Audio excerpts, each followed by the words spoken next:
कहीँ कुनै किसिमले पनि स्थानीय निकायको निर्वाचनमा गठबन्धन हुनु हुँदैन। सरकार बनाउन पो गठबन्धन हुन्छ त? संसारमा तपाईँले कहीँ सुन्नुभएको छ स्थानीय निकायमा गठबन्धन भएको? यस्तो चाहिँ बदनामी एउटा चाहिँ राजनीतिक चाहिँ यात्रा पनि कहीँ हुन्छ? यो के को लागि भइरहेको? किन यो के भन्नु पर्यो नि के को लागि हो कि अझ कडा हो? काङ्ग्रेसका नेताहरूले बासी अक्सिजन कार्बन डाइअक्साइड लिएर चाहिँ यस्तो सोच लिएर छन्। म कुनै पदमा उठिरहेको छैन, तर म के हँसी हतौडा भोट हाल्न सक्छु? प्रचण्डजीले रुख चुनाव चिन्ह लिए भइहाल्यो। तालमेल तपाईँ हामीलाई म अहिले नि म भनिदिन्छु, तालमेल तल भइहाल्छ। विदेशीले सबै कुरा गर्न सक्दैन। विदेशीले चाहँदैमा यो देश चाहिँ स्विट्जरल्यान्ड पनि बन्ने होइन, सिङ्गापुर पनि बन्ने होइन। सबै कुरा हामीले चाहँदैमा मात्रै पनि यहाँ नहुन सक्छ। त्यसमा विदेशी सहयोग पनि चाहिन्छ। नेपालमा साम्राज्यवादको आरोपबाट चाहिँ या विस्तारवादको आरोपबाट चाहिँ कोही पनि मुक्त छैन। उनीहरूलाई हामी हिँड्दाखेरि पनि हामीलाई के भन्थे भने भारतीय विस्तारवाद गनायो भन्थे, बिपी गनायो भन्थे। यो खड्गो ओलीहरूको नक्सलवादी आन्दोलनलाई पनि त उहाँले कहिले पनि पुष्पलाललाई चाहिँ के छ भन्दाखेरि चाहिँ गद्दार, देशद्रोही, यो चाहिँ चाइनाको पत्रु भन्नु भएन। बिपीलाई अब चाहिँ अहिले राजावादीले पनि राष्ट्रवादी देख्छन्। मदन भण्डारीले त म बिपी कोइराला जस्तो नेता मान्दछु भनेर पनि गए। एमसीसी पास गर्दाखेरि यिनीहरूले चाहिँ रोएर आँखाबाट आँसु चुहाएर पास गरेका छन्। अधिकांश नेताहरूले चाहिँ यो देश बन्दैन, यो देश हामी बनाउन सक्दैनौँ भनेर आफ्नो सन्तानलाई विदेशमा पठाएका छन्। विदेशी भेट्नलाई पनि लालायित हुन्छन्, एमबेसीमा पुग्छन्। तर अहिले टिकट दिनु पर्यो, मेरो मान्छे तेरो मान्छे बिहार बनाउनु पर्यो। आज बिहानदेखि बेलुकासम्म बसिरहेका छन्। यस्तो बेइमान नेताहरू छन्। यो एकदमै अपवित्र गठबन्धन हो। काङ्ग्रेसको एजेन्डा के हुनु पर्थ्यो भन्दाखेरि चाहिँ नेपालमा कम्युनिस्ट भोटलाई कम गर्छु भन्ने हुनु पर्थ्यो। 6 पल्ट प्राइम मिनिस्टर झन्डै भइसके। ओली बलियो छ, एमाले बलियो छ अझै पनि।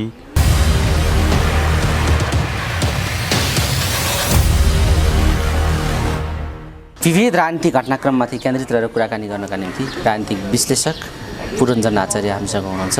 सर, स्वागत छ यहाँलाई। धन्यवाद। शुभकामना नयाँ वर्षको सबै टोलीलाई। यहाँलाई पनि धेरै धेरै शुभकामना छ। म विषयवस्तुमा प्रवेश गर्न चाहन्छु। पछिल्लो समय पाकिस्तानमा जुन राजनीतिक परिवर्तन भयो, ओली सत्तामा रहँदा जसरी ओलीको बहिर्गमन गर्ने प्रक्रिया नेपालमा भयो त्यस्तै हो पाकिस्तानको प्रक्रिया? करिब त्यस्तै हो। करिब चाहिँ ओलीको चाहिँ सत्ता बहिर्गमन चाहिँ के थियो भन्दाखेरि चाहिँ आफ्नै पार्टीको आन्तरिक विभाजनबाट सुरु भएको हो, आन्तरिक द्वन्द्वबाट सुरु भएको हो। इमरान खानको चाहिँ पार्टी चाहिँ एक ठाउँमा थियो, तर एलायन्स चाहिँ उनको बिग्रिएको हो। उनले पनि त्यही बाटो अपनाए, संसद विघटन गर्ने। उनलाई पनि त्यही किसिमले चाहिँ सुप्रिम कोर्टले चाहिँ पार्लियामेन्ट रिस्टोर गर्यो। त्यहाँ पनि के थियो भन्दाखेरि चाहिँ सभामुख इमरान खानको प्राइम मिनिस्टरको पक्षमा थियो। यहाँ चाहिँ सभामुख चाहिँ ओलीको विरुद्धमा थिए। मोटामोटी साउथ एसियन पोलिटिक्सको क्यारेक्टर चाहिँ के देखिन्छ भने जोसुकै प्रधानमन्त्री होस् त्यसले एउटा संवैधानिक कोर्सभन्दा बाहिर निस्किएर चाहिँ निकास खोज्ने प्रयत्न गर्छ। ओलीले पनि संवैधानिक कोर्सभन्दा चाहिँ बाहिर निस्किएर चाहिँ राजनीतिक निकास खोज्ने प्रयत्न गरे। इमरान खानले पनि संविधानभन्दा बाहिर गएर राजनीतिक निकास खोज्नको लागि चाहिँ प्रयत्न गरे। त्यसै कारणले अब ओली चाहिँ कन्भेन्सनल पोलिटिक्सबाट आएको हो, परम्परागत राजनीति भन्छ क्या, पार्टी सङ्गठनमा काम गरेको, लामो समय जेल बसेको। ओलीहरू जस्तो राजनीतिज्ञहरूले चाहिँ यो गर्न सुहाउँछ, किनभने यिनीहरू खेलाडी हुन्छन्। यिनीहरूलाई धेरै देशको भन्दा पनि पार्टीको कार्यकर्ताको माया हुन्छ। तर इमरान खान चाहिँ एउटा स्टार क्रिकेटर भएर पोलिटिक्समा आएका थिए। उनको पपुलारिटी चाहिँ वर्ल्ड कप क्रिकेट जितेपछि भएको हो, त्यो पनि इन्डियामा भएको वर्ल्ड कपमा होइन। म क्रिकेटको चाहिँ राम्रै चाहिँ शौकिन भएको नाताले मैले उनलाई चाहिँ 75-76देखि जहिलेदेखि उनले क्रिकेट खेल्न थाले म फलो गर्छु उनलाई। उनी प्ले बोय नै थिए पहिला त। उनको प्रसिद्धि लन्डनमा पनि थियो, लाहोरमा पनि थियो इमरान खानको। र एउटा स्पोर्ट्स स्टार चाहिँ कसरी चाहिँ प्राइम मिनिस्टर हुन्छ भन्ने र कसरी चाहिँ तल झर्छ भन्ने कुरा उनले स्थापित गरे। एउटा पोलिटिक्सकै खेलाडी होइन, जुमाको रेखी बसेदेखिको चाहिँ ओलीजी चाहिँ अब पोलिटिक्समै लागेको र आफ्नो सत्ता छोड्नु पर्दाखेरि जे गर्न पनि तयार। यी दुवै पात्रहरूलाई चाहिँ उस्तै ठाउँमा राख्न सकिन्छ। ठ्याक्कै यी उथलपुथलहरूमा जसरी वैदेशिक हस्तक्षेपका सवालहरू उठे, यी पनि मिल्दाजुल्दा छन्। यी दुईटैमा वैदेशिक हस्तक्षेप चाहिँ एउटा काल्पनिक कुराहरू हुन्। दुईटैमा पुरो ढङ्गले पेचिलो ढङ्गले उठाए नि इमरानले पनि अरू नेपालमा त्यस्तो उठेन होइन यो यस्तो छ संसारमा कसैले पनि आफ्नो असंवैधानिक कदमलाई चाहिँ त्यो राष्ट्रिय मुद्दाबाट उठेको भनिदियो भने त आफू कमजोर हुन्छ भन्ने छ यहाँ ओलीलाई पनि त्यही चाहिँ रोग छ नेपालको सबै पोलिटिसियनहरूलाई त्यो रोग छ त्यो रोगबाट अछुतो कोही छैन त्यसमा पनि कम्युनिस्टहरू नेपालको त धेरै नै त्यो रोगबाट ग्रसित छन् हिजो प्रचण्डले पनि चाहिँ सत्ता छोड्नु पर्दाखेरि आफूलाई अब भारतले हटाए भनेर रुवाबासी गरे होइन अहिले पनि के छ भन्दाखेरि चाहिँ अब ओलीजीले अस्ति सत्ताबाट चाहिँ बाहिर निस्किनु पर्दा पनि विदेशी षड्यन्त्रै भनेर भने अहिले शेरबहादुरजीलाई स्थापित गर्दाखेरि पनि सबैले नेपालमा चाहिँ फेरि इन्डो अमेरिकन चाहिँ एलायन्सले एमसिसी पास गर्न राखेको भनेर भन्छ अमेरिका चाहिँ यो मामलामा बेनिफिटेड छ अमेरिकाले केही गर्नु पर्दैन हाम्रा यहाँका नेताहरूले चाहिँ हामी नेपालीहरूलाई नेपालका पार्टीहरूलाई नेताहरूलाई यो अमेरिकन एजेन्ट हो भनिदिन्छन् कसैलाई भारत भनिदिन्छन् कसैलाई चाइना भनिदिन्छन्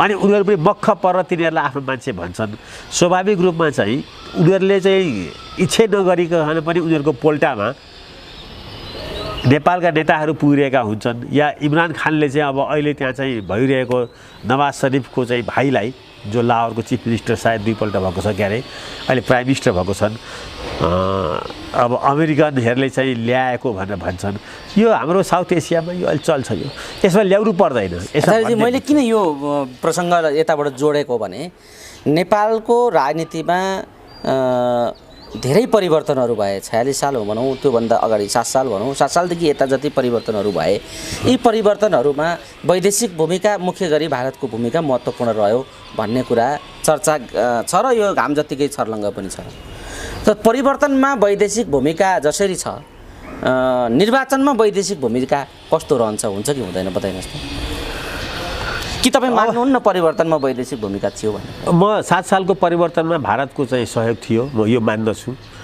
राणाशाहीलाई समाप्त गर्नको लागि त्यो थियो 17 सालको चाहिँ बिपी कोइरालाको सरकारलाई चाहिँ पतन गर्न पनि चाहिँ भारतको सहयोग थियो म यो पनि मान्दछु यो देखिने गरी छन् यसको चाहिँ एभिडेन्सहरू भेटिन्छन् 46 सालको परिवर्तनमा देखिने गरी संसारभरि त्यतिखेर कहीँ पनि डेमोक्रेसीको मुभमेन्ट भयो भने 89 पछि खास गरी त्यहाँ चाहिँ डेमोक्रेटिक कन्ट्रीहरूले सबैलाई सहयोग गरेका छन् संसारभरि जब बर्लिनको वाल भत्किन्छ सोभियत सङ्घ विघटन हुन्छ कोल्ड वारको फेज सिद्धिन्छ र संसार एउटा चाहिँ युनिपोलर हुन्छ होइन अब त्यही बेलामा एउटा किताब लेखिन्छ the end of history and के भन्ने होइन अर्को निस्किन्छ के भन्दाखेरि चाहिँ फ्रान्सिस फुकुआमाले पनि लेख्छन् फेरि अब एउटै विचारले संसार जित्दछ भनेर लेख्छन् होइन अब यो सबै कुराहरू चाहिँ के थियो भने 89 मा चाहिँ 89 को 80 त्यो बर्लिनको पर्खाल या कम्युनिस्ट सत्ता ढलेपछि सोभियत सङ्घको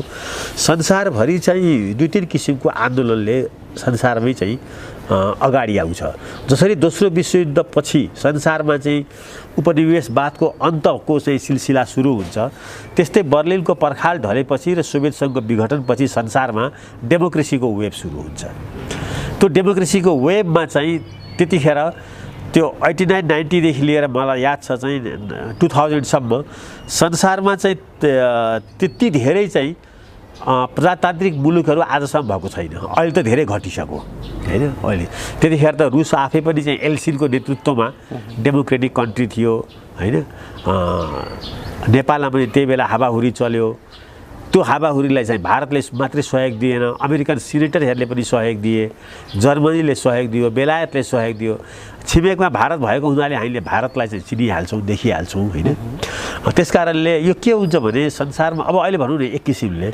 संसारमा वातावरणको एजेन्डा ग्लोबल छ होइन क्लाइमेट चेन्जको एजेन्डा चाहिँ अब ग्लोबल छ यो चाहिँ अब नेपालमा पनि छ नि नेपाललाई पनि यसमा सहयोग गरिरहेको छ नि संसारले यो कुरो इस्यु हुँदैन संसारमा चाहिँ अब टेरोरिजम चाहिँ ग्लोबल एजेन्डा भएको छ टेरोरिजम गर्ल्स ट्राफिकिङ संसारको एजेन्डा भएको छ ड्रग्स ट्राफिकिङ पनि संसारको एजेन्डा भएको छ केही यस्ता एजेन्डाहरू छन् जुन एजेन्डा ग्लोबल छ त्यस्तै 89 पछि संसारमा डेमोक्रेसी पनि ग्लोबल एजेन्डा भएको थियो किनभने अरू पावर थिएन चाइना आफै गरिब थियो युएसएसआर विघटन भएको थियो पश्चिमा शक्ति पुँजीवादको चाहिँ अभूतपूर्व रूपमा चाहिँ विजय भएको थियो। त्यो बेलामा नेपालमा भारतले सहयोग गर्यो।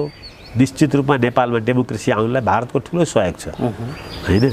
तर के हुन्छ भने नि कुनै पनि देशमा चाहिँ डेमोक्रेसी आउनको लागि खालि विदेशी सहयोग मात्रै पनि चाहिँ पर्याप्त हुँदैन।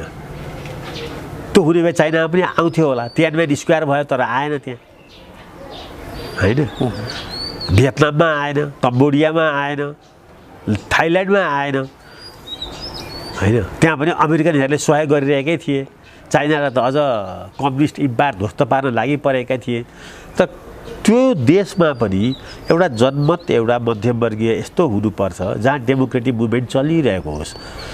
नेपालमा चलिरहेको थियो।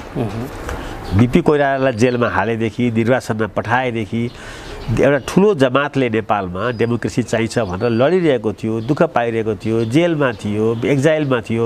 पछि कम्युनिस्टहरूले त्यसमा जोइन गरे। त यो देशमा कुनै पनि किसिमको चाहिँ हलचल नभइकन कसैले टपक्क टिपेर यहाँ व्यवस्था ल्याइदिँदैन। यो देशको जनता पनि कहीँ न कहीँ त्यसको लागि तयार गर्नु पर्यो, तिनीहरू सफरिङ गर्नु पर्यो, तिनीहरू आन्दोलित हुनु पर्यो, तब हुन्छ। विदेशीले मात्रै सबै कुरा सबै कुरा गर्न सक्दैन। विदेशीले विकास गर्न सक्दैन। विदेशीले मात्रै चाहँदैमा यो देश नेपालमा चाहिँ डेमोक्रेसी आउने होइन। विदेशीले चाहँदैमा यो देश चाहिँ स्विट्जरल्यान्ड पनि बन्ने होइन, सिङ्गापुर पनि बन्ने होइन।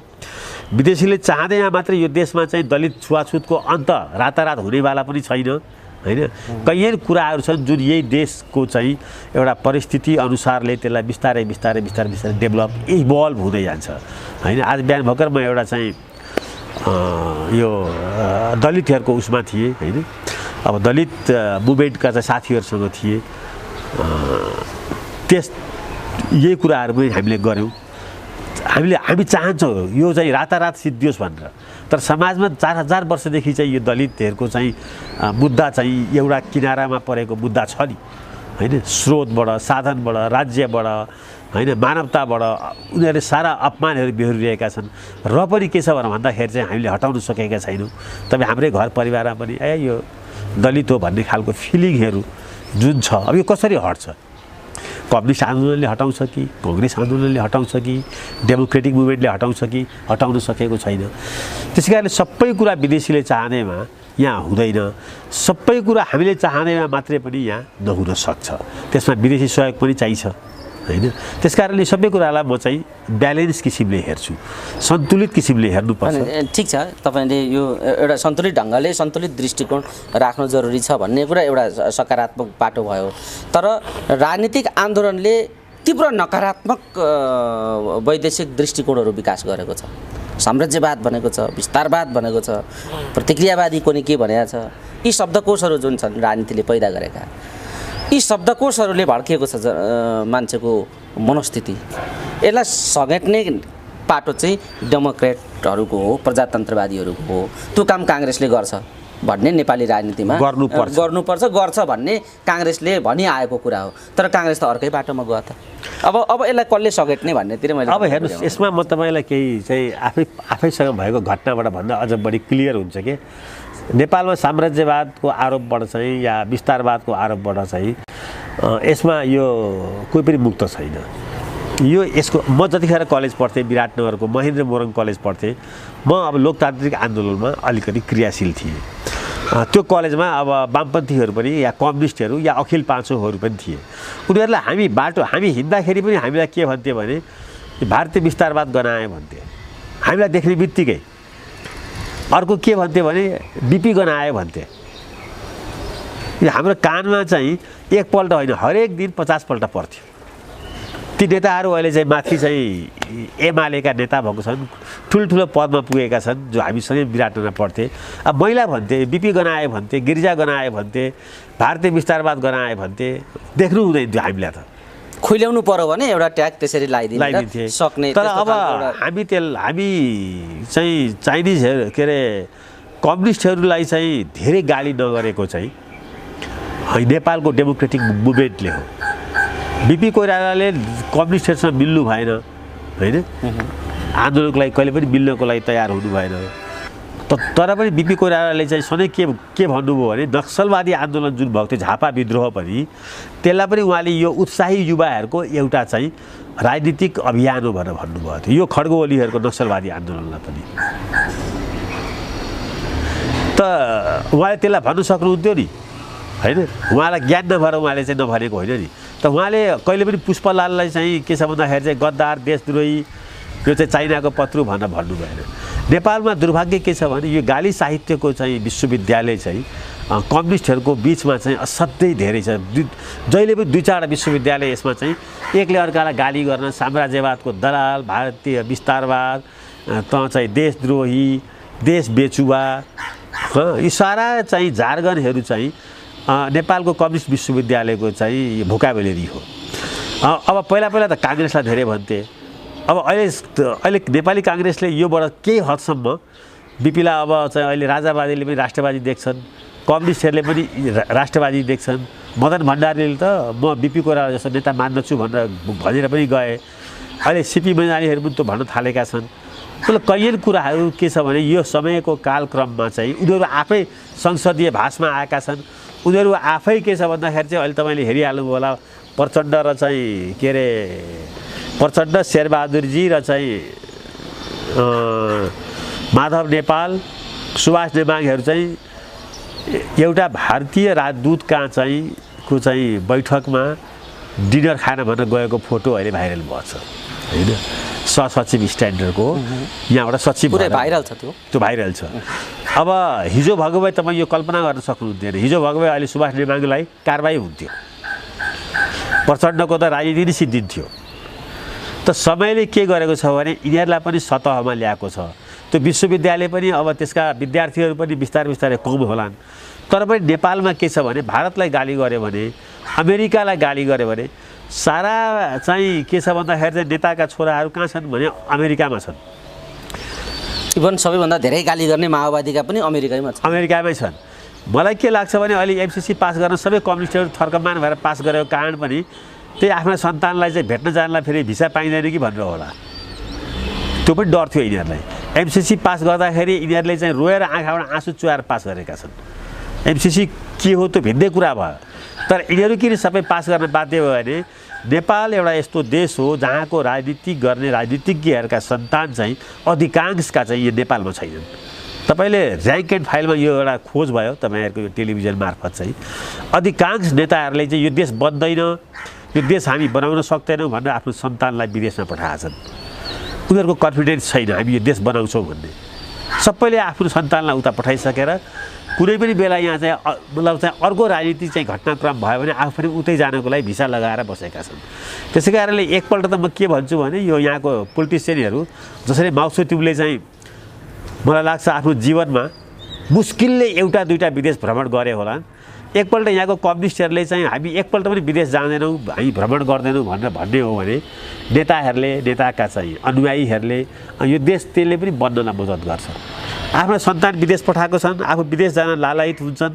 होइन विदेशी भेट्नलाई पनि लालायित हुन्छन् एम्बेसीमा पुग्छन् अनि गाली राजनीति गर्नु पऱ्यो भने अहिले दूर दराजको भोट ल्याउनको लागि चाहिँ भारतलाई गाली गर्छन् अमेरिकालाई गाली गर्छन् यो गरिहाल्छन् यो आफू डिनर खान्छन् विश्लेषकलाई गाली गर्छन् कोनी के जाति उता जाति अमेरिकी यस्ता त्यस कारणले दोहोरो तेह्रो चरित्रको नेपालको नेताहरूले चाहिँ एउटा प्रष्ट चरित्र नलिउन्जेलसम्म यो स्प्लिट पर्सनालिटीले यो मल्टिपल पर्सनालिटीले नेपाललाई चाहिँ गाँजेको छ नेपालको नेताहरूसँग अरू कुरा सोच्ने कुरा छैन क्या कसरी छलछाम र ढाँट गरेर आफ्नो चाहिँ स्वार्थ पूर्ता गर्ने भन्नेमा छ आफ्नो मुलुकको एजेन्डा नेपाली जनताको गरिबी यहाँको बेरोजगारी यहाँको मुद्रास्फीति यो मुलुकको अर्थतन्त्रको कमजोर पक्षहरूको बारेमा कुनै दिन तपाईँले डिबेट भएको सुन्नुभएको छ आज बिहानदेखि बेलुकासम्म काङ्ग्रेस र 5 दलको गठबन्धन छ यत्रो बेरोजगारी यत्रो मुद्रास्फीति छ यत्रो महँगी छ एक दिन पनि यो 5 दल बसेन नि तर अहिले टिकट दिनु पर्यो मेरो मान्छे तेरो मान्छे बिहार बनाउनु पर्यो आज बिहानदेखि बेलुकासम्म बसिरहेका छन् यस्तो बेइमान नेताहरू छन् यहाँ पुरञ्जन सर यो ठ्याक्कै यो विषयमा तपाईँले नै जोड दिनुभयो चुनावको छेउमा यस्ता खालका कुराहरू भइराखेका छन् तर गठबन्धन जस्तो हुन सकिराखेको छैन गठबन्धनभित्र एक आपसमा गाँड कोराकोरको स्थिति छ काङ्ग्रेस पङ्क्तिमा एकमत साझा दृष्टिकोण बन्न सकेको छैन। कम्युनिस्ट समाजवादी एकीकृत समाजवादी र माओवादी केन्द्रका नेता पुष्पकमल दाहाल प्रचण्ड र माधव नेपाल पनि आफूमा मनमुटाव बढाइराखेका छन्। तैपनि गठबन्धन भनेर गठबन्धन चलिराखेकै छ। यो चलेको छ कसरी? साझा दृष्टिकोण बन्न सकेन किन यो बताइए? अनि बन्दैन, बन्नु पनि हुँदैन। यो एकदमै अपवित्र गठबन्धन हो मेरो विचारमा। काङ्ग्रेसको अब न्यारेटिभ हेर्नुहोस्। काङ्ग्रेसको पहिलो न्यारेटिभ के छ भन्दाखेरि चाहिँ केपी ओलीको एमाले बलियो छ, यसलाई कमजोर पार्नको लागि चुनावमा अरू दुईवटा कम्युनिस्टसँग गठबन्धन गर्नुपर्छ भन्ने छ। अर्थात् अरू दुईवटा कम्युनिस्टलाई चाहिँ बढाउनुपर्छ, विस्तार गर्नुपर्छ भन्ने न्यारेटिभ छ। काङ्ग्रेसको एजेन्डा के हुनुपर्थ्यो भन्दाखेरि चाहिँ नेपालमा कम्युनिस्ट भोटलाई कम गर्छु भन्ने हुनुपर्थ्यो। 6 वर्षदेखि शेरबहादुर देउपाई पार्टीको सभापति छन्, 6 पल्ट प्राइम मिनिस्टर झन्डै भइसके। उनको भनाइ के छ भन्दाखेरि चाहिँ ओली बलियो छ, एमाले बलियो छ, अझै पनि म पनि झन्डै हारेको थिएँ, त्यसै कारणले माओवादी र माधव नेपालसँग गठबन्धन गरौँ भन्ने छ। अर्थात् एउटा बलियो कम्युनिस्ट पार्टी छ, अरू दुईवटा कम्युनिस्ट पार्टीलाई बलियो पार्नको लागि काङ्ग्रेसको शेरबहादुरजीको मूल एजेन्डा यो छ। आज 14औं महाधिवेशनबाट अत्यधिक बहुमतले जितेको पार्टी सभापतिको सोच र दृष्टिकोण के छ भन्दाखेरि चाहिँ आफ्नो पार्टी बलियो छ र म यसलाई बहुमतको पार्टी बनाउँछु, म कसैसँग एलायन्स गर्दिनँ भन्ने छैन। आफू जित्न पनि डडेलधुरामा मलाई अब धन्दै मैले जितेँ, म एलायन्स गर्नुपर्छ मैले भन्ने छ। यो रुवाबासी हो नि। एउटा लिडर जो 6 वर्षदेखि काङ्ग्रेस पार्टीको सभापति छ त्यसको रुवाबासी यो लेभलको छ। अब काङ्ग्रेस दलले भर्खर सभापति बनाएको हुनाले उनलाई अत्यधिक बहुमतले झन्डै 70%ले के 60%ले अब अहिले धेरै टिका टिप्पणी चाहिँ गर्नु हुँदैन, किनभने लोकतान्त्रिक तरिकाले उनी पार्टीको नेता भएका छन्। तर उनको अभिव्यक्ति हेर्नाले हेर्दा टिप्पणी गर्न सकिन्छ नि, हैन? त्यो टिप्पणी गर्ने ठाउँ कसले दिएको छ भने चाहिँ काङ्ग्रेस सभापतिले दिएका छन्। यस्तो किसिमले एकातिर एउटा कल्पना गरौँ त, एमाले भोलि 30% भोट ल्याएर या 25% ल्याएर काङ्ग्रेसको सहयोगमा यसले 15% भोट ल्याएर माओवादीले एकछिनलाई मानौँ 15 या 18% भोट ल्याएर माधव नेपालको पार्टीले 10% भोट ल्याएर मुलुकमा त सधैँभरि चाहिँ बहुमतको चाहिँ कम्युनिस्ट पार्टी झन्डै 55-60% त कम्युनिस्ट पार्टी भइरहने भयो। अनि शेरबहादुरजीको लिडरसिप चाहिँ के को लागि स्थापित गरेको? एउटालाई बलियो पारिरहने कम्युनिस्ट पार्टीलाई बाँकी दुईटालाई पनि चाहिँ स्थापित गर्नको लागि गरेको हो कि यो 6 वर्षदेखि उहाँले के गर्नुभयो सभापति भएर? त्यसै कारणले यो गठबन्धन अपवित्र हो। यसले नेपालको डेमोक्रेटिक मुभमेन्टलाई कमजोर गर्छ, यसले नेपालको डेमोक्रेटिक मुभमेन्टमा लाग्नेहरूलाई अहिले डिस्करेज गरिरहेको छ, हैन? कहीँ कुनै किसिमले पनि स्थानीय निकायको निर्वाचनमा गठबन्धन हुनु हुँदैन। यो भयो काङ्ग्रेसप्रतिको दृष्टिकोणले हेर्ने एक आँखा। म तपाईँलाई अर्को आँखाले पनि भनिदिन्छु, स्थानीय निकायमा के को लागि गठबन्धन? सरकार बनाउन पो गठबन्धन हुन्छ त? संसारमा तपाईँले कहीँ सुन्नुभएको छ स्थानीय निकायमा गठबन्धन भएको? अझ भारतमा त निर्दलीय चुनाव हुन्छ, त्यो लोकतन्त्रको कहीँ पनि स्थानीय निकायको निर्वाचनमा गठबन्धन जरुरी छैन, किनभने यो प्रत्यक्ष हुन्छ। 5 वर्षलाई यो ढुक्कले चल्छ, हैन? यो सरकार बन्दैन कि भन्ने चिन्ता हुँदैन। ठिक छ, सङ्घको चुनावमा चाहिँ सरकार बन्दैन कि भनेर गठबन्धन गरे हुन्छ, प्री पोल इलेक्सन भन्छ, हैन? यहाँ के को लागि? यहाँ त चाहिँ एकदमै अल्पमतमा छ अरे अहिले चाहिँ हाम्रो ललितपुरको चाहिँ मेयर भनौँ न, चलो त 5 वर्ष चल्छ त। यहाँ त जनताले प्रत्यक्ष हाल्ने ठाउँमा यो गठबन्धन गर्ने सोच नै के हो भने बिरामी सोच हो। लोकल इलेक्सनमा जसले गठबन्धनको सोचलाई अगाडि बढाइरहेको छ अहिले काङ्ग्रेसको नेताहरू, खास गरी कम्युनिस्टहरूको लागि जरुरी छ। प्रचण्डको लागि चाहिँ पोलिटिकल स्पेस क्रिएट गर्न जरुरी छ, स्पेस उनलाई चाहिएको छ अलिकति बलियो भएर, अनि ओलीसँग चाहिँ बार्गेनिङ गर्न सकौँ भनेर। माधव नेपालको लागि चाहिँ सर्भाइभलको लागि चाहिँ जरुरी छ। त काङ्ग्रेसको लागि चाहिँ मैले बुझेको छैन के कारणले काङ्ग्रेसले गठबन्धन भन्दैछ, के कारणले ओलीलाई कमजोर गरेर प्रचण्डलाई बलियो पार्न चाहिँ काङ्ग्रेसको यो एउटा न्यारेटिभमा चाहिँ काङ्ग्रेसले आफ्नो उम्मेदवार चाहिँ कम गर्न सक्छ? के फरक छ? माथि गठबन्धन टिकाउनलाई तल धन्दा गरिएको। शेरबहादुरजीलाई प्रधानमन्त्री बनाउन सारा 7 दशकको चाहिँ नेपालको डेमोक्रेटिक आन्दोलन विश्वप्रसाद कोइरालादेखि लिएर कृष्णप्रसाद भट्टराई, गणेश मान्जीहरू सबलाई चाहिँ लएर टुकुचामा बगाइदिने, होल डेमोक्रेटिक आन्दोलनमा लाग्नेहरूलाई चाहिँ हँसिया हतौडामा भोट हाल्न लाउने, यस्तो चाहिँ बदनामी एउटा चाहिँ राजनीतिक चाहिँ यात्रा पनि कहीँ हुन्छ? यो के को लागि भइरहेको? सङ्घर्षको लागि ठिक छ, सिस्टम परिवर्तनको लागि पनि ठिक छ।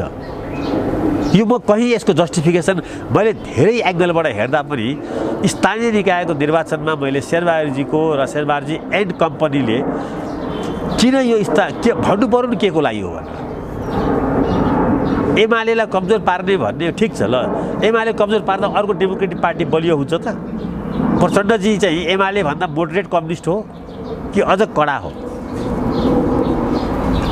अनि मैले कहीँ यहाँ तर्क भेटिरहेको छैन। यो कुतर्कले चाहिँ काङ्ग्रेसलाई चाहिँ अब काङ्ग्रेसको अब सबभन्दा ठुलो दुर्भाग्य के छ भने कहीँ डिबेट हुँदैन काङ्ग्रेसमा।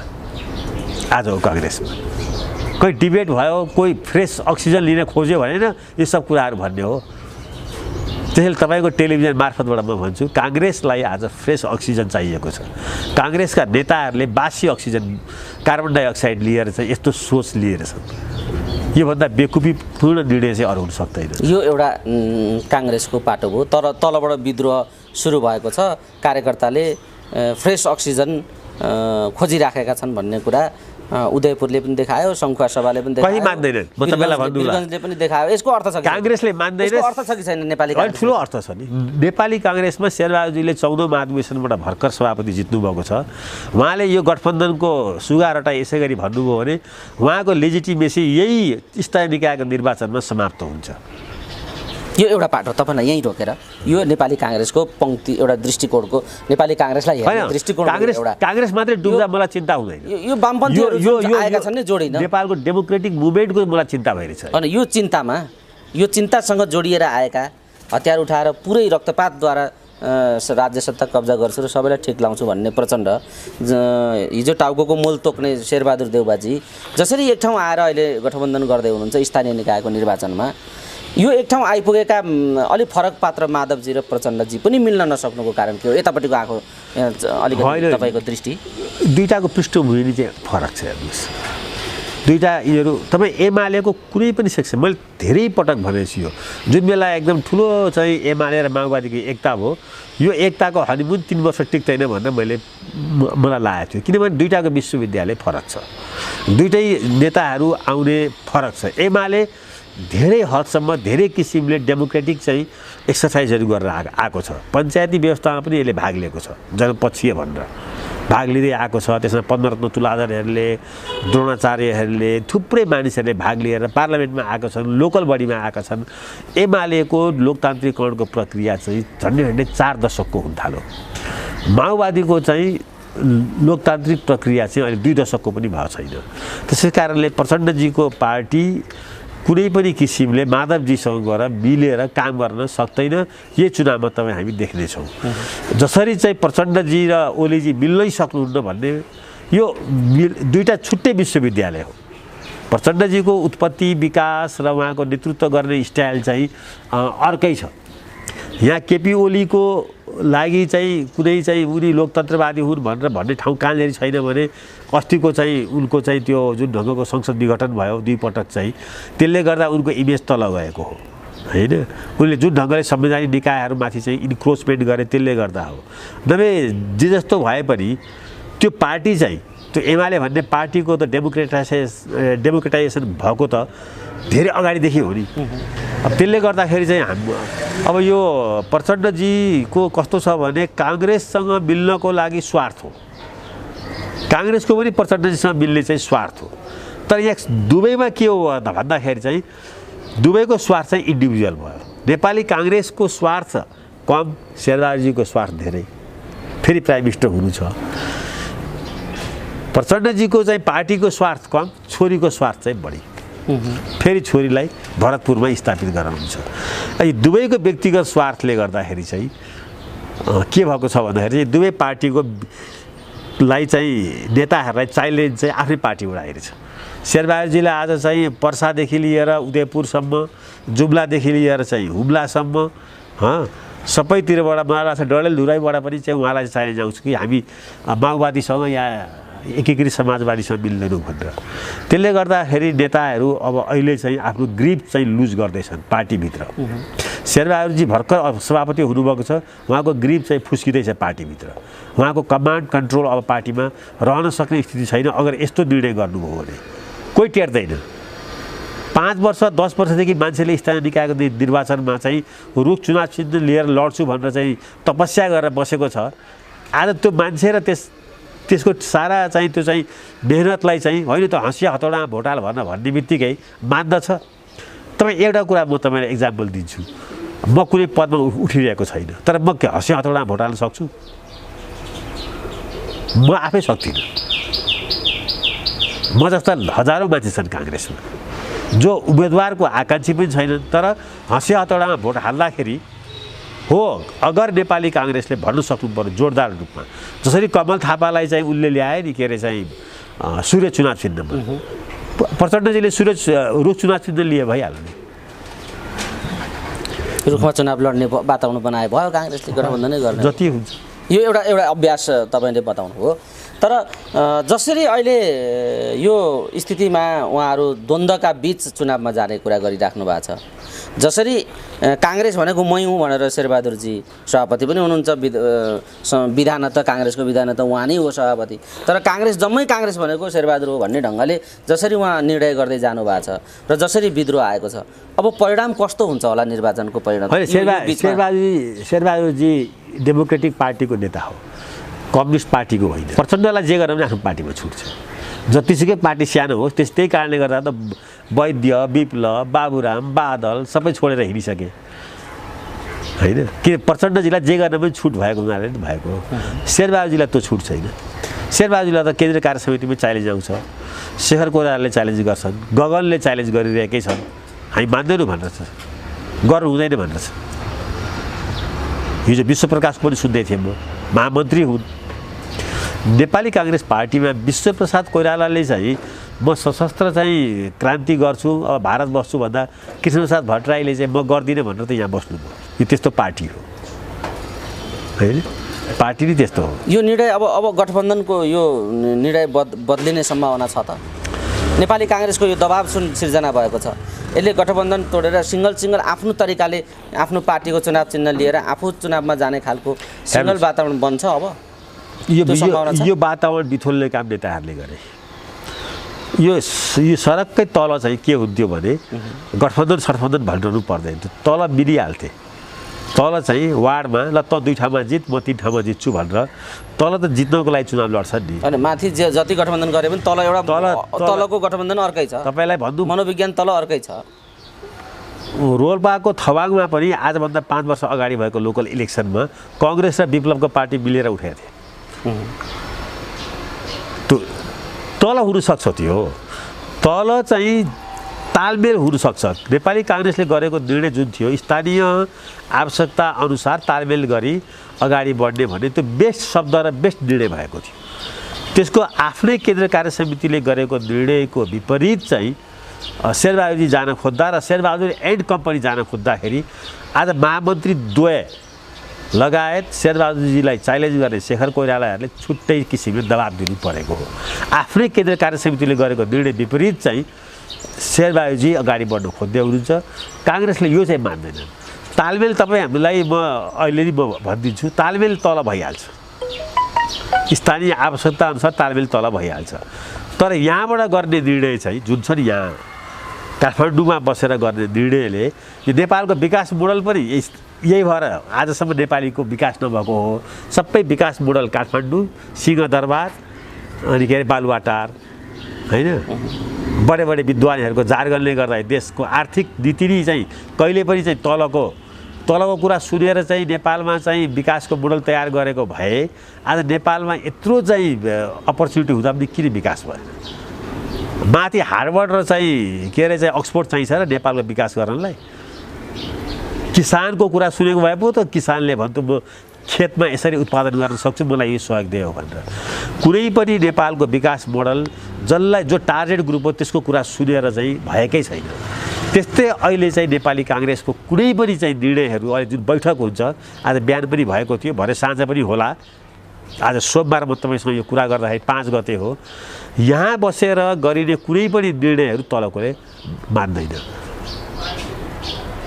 किसान सोझा होलान्, श्रमिक सोझा होलान्, होइन, आम जनता सोझो होलान्, तिनीहरू मान्लान्। तर काङ्ग्रेस पार्टीको या अरू पनि पार्टीको, अब अहिले भनौँ न, प्रचण्डजीको पार्टी चाहिँ कतिपय ठाउँमा चाहिँ उनीहरूले हामी यहाँ तालमेलै गर्दैनौँ चाहिँ भनिसके। प्रचण्डजीको पार्टी माओवादीले चाहिँ यो माधवजीको पार्टीले चाहिँ आफ्नो हैसियतभन्दा धेरै मागो यसलाई दिनु हुँदैन भनेर भनिसके। अनि कङ्ग्रेसको मान्छेले चाहिँ त्यो भन्नु पाउनु पर्दैन। कङ्ग्रेस पनि आफ्नो ठाउँमा ठिकै छ। त्यसै कारणले मैले चाहिँ के देखेको भएर भन्दाखेरि चाहिँ यो गठबन्धन चाहिँ ब्रेक हुन्छ यही स्थानीय निकायको निर्वाचनमा। यो एउटा पाटो हो। अर्को पाटो यो सरकार गठबन्धन सरकार जसरी काम गरिराखेको छ, यो अनेकौँ कारणले पटक पटक सङ्गीन खालका विवादहरूमा मुछिँदै आएको छ र त्यसका पछाडि माओवादी बोक्दाखेरि यस्तो बाध्यता भयो देउवालाई भन्ने खालको बुझाइ पनि छ भने कतिपय यो साझा कार्यक्रमै हो भन्ने खालको बुझाइ पनि आइराखेको छ। गभर्नर निलम्बन गरियो, चोलेन्द्र शमशेरलाई महाभियोग लगाउने प्रक्रिया कुराहरू चले, अदालतको हुर्मत लिने काम भयो। यी समग्र कुराहरू जे भइराखेका छन्, यो आर्थिक सङ्कटका बीच गभर्नरलाई चलाउनु गम्भीर एउटा विषय हो भन्ने खालको आइराखेको छ। तपाईँले यो विषयलाई कसरी हेर्नुहुन्छ पुरञ्जन सर?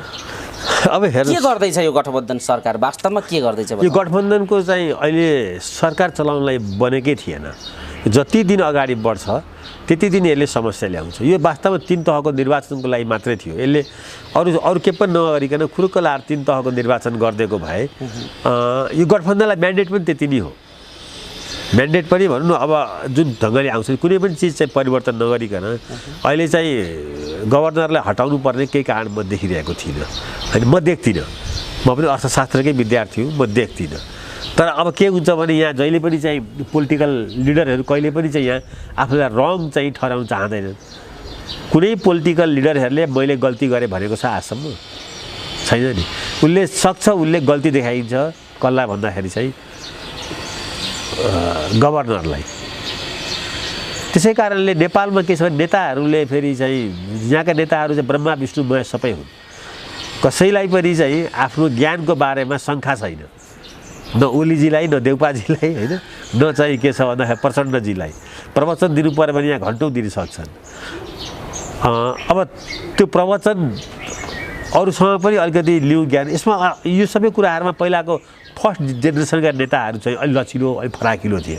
मनमोहन दाई चाहिँ म राम्ररी चिन्थेँ, होइन, विराटनगरको भएको नाताले। कम्युनिस्टको त्यत्रो टावरिङ पर्सनालिटी, जो नेपालको पहिलो कम्युनिस्ट प्राइम मिनिस्टर पनि हुनुभयो। उहाँले पहिलो सुरु भेट्दाखेरि चाहिँ के छ देशको हालखबर भन्नुहुन्थ्यो, उहाँ सुन्नलाई तयार हुनुहुन्थ्यो।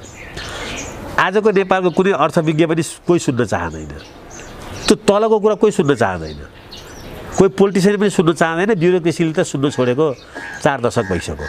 त्यस कारणले चाहिँ यो मुलुकलाई सुन्ने मान्छे पनि चाहिँ खोज्नु पर्ने छ क्या। सबैजना आफै सर्वज्ञाता छन्। त्यसले गर्दा अहिले यो रोगबाट ग्रसित चाहिँ के छ भनेर भन्दाखेरि चाहिँ काङ्ग्रेस पार्टीको लिडरसिप अहिले जो ऱ्याङ्क एन्ड फाइलमा छ, तिनीहरू चाहिँ अहिले 2 टुक्रा भएछन्।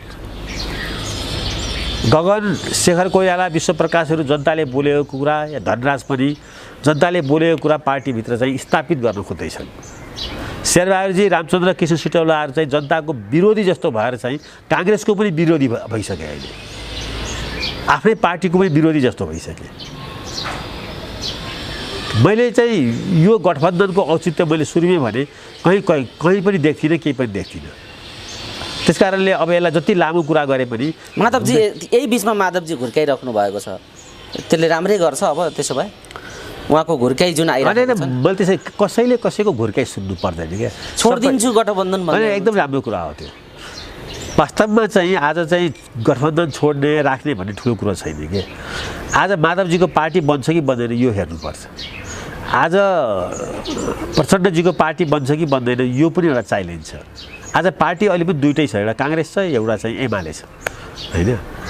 अब यहाँ के छ भन्दाखेरि चाहिँ स्थानीय निकायको निर्वाचनमा फुर्क्याउने फकाउने कुराहरूलाई अन्त गरेर आफ्नो आफ्नो चाहिँ क्षमता अनुसारले मित्रवत चाहिँ प्रतिस्पर्धा गरौँ भन्दा कसैले घुर्क्याउनु परेन नि। पुरञ्जन सर, हामी कुराकानीको अन्तिम चरणमा छौँ। जाँदै एउटा कुरा बताइदिनुहोस्, ठ्याक्कै निर्वाचनका लागि एउटा 1 महिना पनि छैन, दिनगन्ती सुरु भयो, 28 दिन बाँकी छ। काउन्टडाउन सुरु भयो, 28 दिन बाँकी छ। तर अब निर्वाचन नै हुने कि नहुने भन्ने अर्को छलफल फेरि यहाँ पैदा भएको छ। यो विषयमा के भन्नुहुन्छ? अब यति त छलफल गऱ्यौँ हामीले, तर लास्टमा हामीले फेरि प्रश्न सोध्नुपर्ने विषय आइराखेको छ। परिस्थिति त्यस्तो आएको छ कि निर्वाचन समयमा हुन्छ कि हुँदैन। यहाँ चाहिँ निर्वाचन हुनुभन्दा 24 घण्टा अगाडिसम्म पनि निर्वाचन हुन्छ कि हुँदैन भन्ने चर्चा चलिरहन्छ।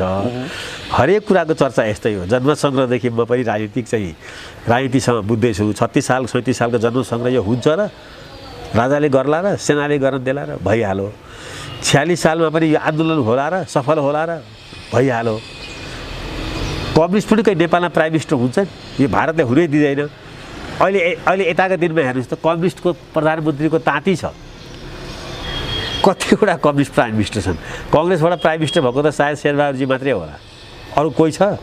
झलनाथजी, बाबुरामजी, माधवजी, प्रचण्डजी, बाबुरामजी, ओलीजी, 6-7वटा हाफ दर्जन prime minister, running prime minister चाहिँ कम्युनिस्टबाट छन्। एउटा जमाना थियो 50-51 सालतिर नेपालमा कम्युनिस्टको प्राइम मिनिस्टरै हुँदैन भन्थे, त्यो भनिरहन्छन्। संविधान सभाको चुनाव नेपालमा हुन्छ र भन्थे, त्यो ठुलो एजेन्डा थियो। हुनुभन्दा चाहिँ 24 घण्टा अगाडिसम्म यसलाई सेनाले रोक्छ भन्थे, रोकेन नि, भयो थियो। राजा पनि जान्छ र भन्थे, राजा पनि सरक्कै गयो होइन। त्यस कारणले नेपालमा यो एउटा कन्स्पिरेसी थ्योरी छ, यो केही पनि हुँदैन भन्ने। तर नेपाल फेरि एउटा यस्तो देश हो जे पनि भइरहेकै हुन्छ। त्यसै कारण हामी ढुक्कले अब 30 गते भोट हाल्न तयार हुनुपर्छ। चुनाव हुन्छ, चुनाव नहुनको लागि चाहिँ अब ठुलै दबी प्रकोप चाहिन्छ होइन। फेरि 8 रेक्टरको भुइँचालै आउनुपर्छ होइन, या आर्थिक सङ्कटले जर्जर भएको एउटा घोषणा गर्नु पर्यो देशलाई होइन, गर्नै सकिँदैन भनेर टाँट पल्ट्यो भनेपछि त फेरि प्राइम मिनिस्टर पद पनि गयो नि। त्यस कारणले 30 गते चुनाव हुन्छ। यी यस्ता शङ्का उपशङ्काहरू उठिरहन्छन्, यस्ता हामीले सुनिरहनुपर्छ। तपाईँ पनि अझै योङ हुनुहुन्छ मभन्दा, पछिसम्म सुन्नु पर्ला। पुरञ्जन सर, यो जाँदै अरू थप छुटेको केही भन्नुपर्ने ठ्याक्कै लागेको छुटो, यो चाहिँ छुटो कि भन्ने केही छ? केही छैन। मलाई खालि एउटै के छ भने स्थानीय निकायको निर्वाचनलाई यस्तो पोलिटिकल डिबेटमा लिएर नजाउँ होइन, यो राम्रो होइन। स्थानीय निकायको निर्वाचनलाई यो लेभलको पोलिटिकल चाहिँ कन्सर्न राख्नुपर्ने सेन्ट्रलले जरुरी पनि थिएन। स्थानीय लेभलमै चाहिँ सल्टिहाल्थ्यो होइन, जिल्ला लेभल र स्थानीय लेभलमा सल्टिन्थ्यो। नेपालका नेताहरूले केही काम नपाएर चाहिँ होइन, केही काम नपाएर यसमा हात हाले जस्तो देखिँदैछ र यसले दुर्घटना ल्याउने खतरा देखिसकियो। किनभने जब धेरै यसमा स्टेकमा चाहिँ हामी गयौँ भने यसलाई एकदम लाइटली लिएको भए हुन्थ्यो, अब यसलाई बिगारिसके। अब चुनावलाई चाहिँ स्वाभाविक रूपमा लिने हो भने चाहिँ युद्ध मैदान जस्तो चुनावलाई बनाउन थाले क्या।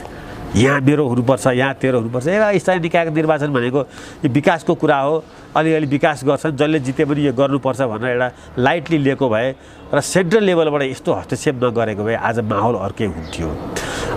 नेताहरूको पनि बुद्धि पलाएको छैन, अझै पनि चेतेका छैनन्। त्यस कारणले अब फेरि यसमा स्वार्थहरू पनि चाहिँ गाँसियो सबैको।